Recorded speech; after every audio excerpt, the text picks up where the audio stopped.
warahmatullahi wabarakatuh. Selamat pagi semuanya, salam sejahtera untuk kita semua.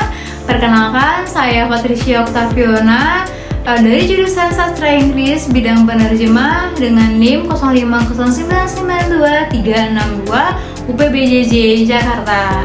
Yang saya hormati Ibu dosen pengampu mata kuliah Public Speaking serta teman-teman sekalian yang saya banggakan.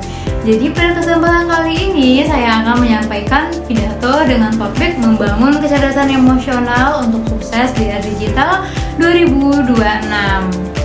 Topik ini itu sangat penting karena di tengah perkembangan AI, kerja hybrid, dan persaingan kerja semakin ketat, kemampuan teknis saja tidak cukup untuk membuat kita sukses. Jadi kecerdasan emosional itu menjadi bekal penting agar kita mampu mengelola dan memahami orang lain dan tetap tenang dalam berbagai situasi. Jadi teman-teman sekalian, kecerdasan emosional atau EQ bukan hanya tentang pandai mengendalikan emosi, tetapi juga tentang kemampuan mengenali perasaan diri sendiri, memahami orang lain, dan merespon situasi dengan tepat. Dan menurut Daniel Goleman ada 5 komponen utama kecerdasan emosional. Yang pertama yaitu self-awareness, yaitu kesadaran diri, yaitu kemampuan mengenali emosi yang sedang kita rasakan. Yang kedua, self-regulation atau pengendalian diri, yaitu kemampuan mengelola emosi agar tidak mudah terpancing oleh tekanan.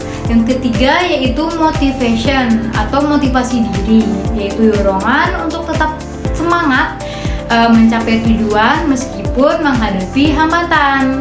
Yang keempat adalah empati, yaitu kemampuan untuk memahami perasaan orang lain. Yang kelima yaitu social skill atau keterampilan sosial, yaitu kemampuan membangun hubungan yang baik dan bekerja sama dengan orang lain gitu. Yang kelima komponen ini sangat relevan bagi mahasiswa akhir atau yang fresh graduate yang sedang mempersiapkan karir. Misalnya nih, saat menghadapi wawancara kerja, kan seseorang yang memiliki EQ yang baik lebih mampu mengelola rasa gugup, menjawab pertanyaan dengan tenang, dan menunjukkan sikap percaya diri. Dalam kerja hybrid atau tim virtual, empati dan keterampilan sosial juga sangat dibutuhkan agar komunikasi itu berjalan efektif, meskipun tidak selalu bertemu secara langsung gitu. Nah, data pendukung menunjukkan bahwa kecerdasan emosional memiliki pengaruh besar terhadap kesuksesan. Nah, salah satu sumber yang menyebutkan bahwa EQ itu menyumbang 80% sampai 90% kesuksesan karir. Nah, sedangkan IQ itu hanya 20%. Selain itu, survei di LinkedIn 2025 menunjukkan bahwa 92% perekrut lebih memprioritaskan EQ daripada skill teknis untuk pemimpin muda. Bahkan World Economic Forum 2026 menempatkan EQ sebagai skill masa depan peringkat kedua setelah critical thinking. Ini membuktikan bahwa EQ bukan sekedar teori tetapi juga kebutuhan nyata di dunia kerja saat ini. Lalu gimana nih cara kita melatihnya?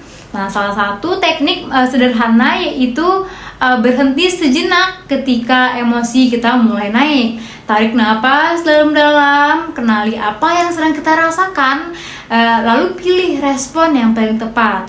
Pada teknik sederhana ini, Anda dapat membantu kita tetap fokus, tidak mudah meledak, dan lebih bijak dalam mengambil keputusan.